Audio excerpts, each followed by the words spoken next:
Hey, do you ever find yourself daydreaming about, I don't know, maybe a bigger church, maybe a more influential platform, maybe a ministry that has no money problems or more resources?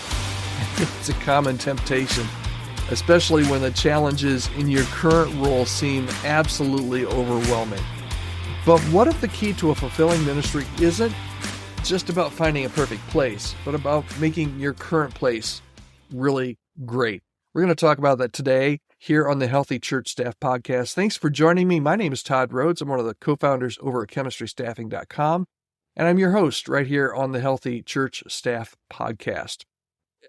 Rick Warren, I love Rick, and he always has just great quotes. I think only a quarter of them are his. He says that he grabs quotes from people all over and shares them. But one of his quotes is, "Stop wishing for a place of great ministry. Instead, make your place of ministry great." It's simple, it's profound, but it's a message that challenges us to shift our focus from where we want to be to actually where we are. So how do you make your current ministry great?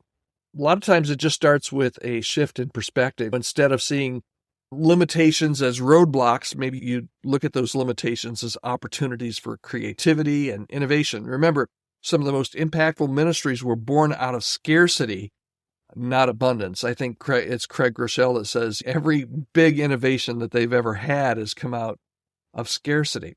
So what are some practical ways, some steps that you can take to try and cultivate a thriving ministry right where you are? And I understand some of you are in a terrible position, and it may be next to impossible to create this thriving ministry where you are. But a lot of us are just feeling down and just feeling we just like to be doing something else or be a little further along in the journey where we are than what we are, right? So here's some practical steps. First of all, embrace where you are currently. Embrace your current reality. Stop comparing your church to others. You're always gonna lose that game because there's always churches that are bigger and better, and at least in your eyes, than your church. But stop comparing your church to others or longing for those greener pastures. Instead, focus on unique strengths and gifts, and God has given you resources. Use those resources that have been entrusted to you so far into your congregation. So embrace your current reality and stop the comparison game.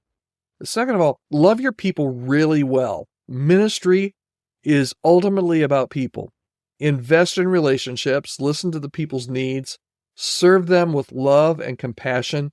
And remember, the greatest impact that you can have often happens in the context of authentic connection. Matter of fact, most of the candidates, or a lot of the candidates that we talk to that are looking for different places of ministry, have just found it really hard to love people where they are.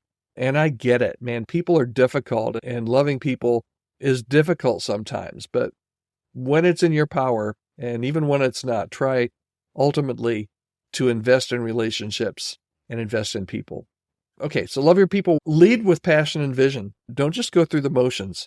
Cast a compelling vision for your ministry. Communicate it with passion. Inspire others to join you on the journey. And it could be that maybe you just need a couple days away to go and get alone with God and have Him really refresh that vision and passion that you have for your ministry where you are in your current reality. Number 4, empower and equip your team. You can't do it all on your own, and don't try to. You need to recruit and train and empower volunteers to share the load in ministry.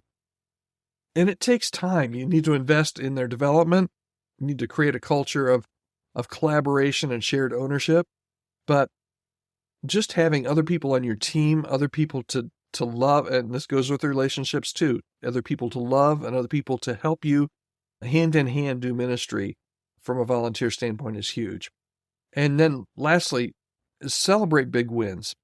I doubt that you, wherever you are, no matter how bad it is, that God is not doing something in your midst. What is God doing that you can celebrate? You don't have to wait for the over-the-top, home run, grand achievements to celebrate.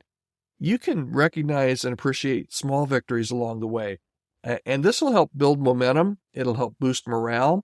And it really does create a sense, not only in yourself, but in others, a sense of progress and purpose. So remember, guys and gals, It's not all about the size of your church or your platform or the resources at your disposal. It's really about how you are faithfully stewarding what God has given you and loving the people that He's given you and placed in your path, and how you're making the most of those current opportunities. So here's the bottom line for today, and I want you to hear me here. The grass isn't always greener on the other side.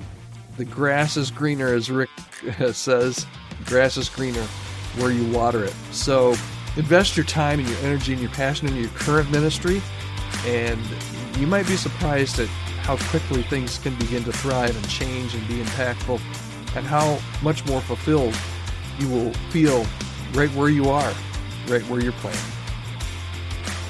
As always, if you need any kind of help or support or guidance in ministry, particularly in the area of staffing, where that's my expertise, don't hesitate to reach out to me anytime. You can do that at podcast@chemistrystaffing.com. I'm here to help you however I can, and I will be back here for you tomorrow. I hope you'll join me again here on the Healthy Church Staff Podcast.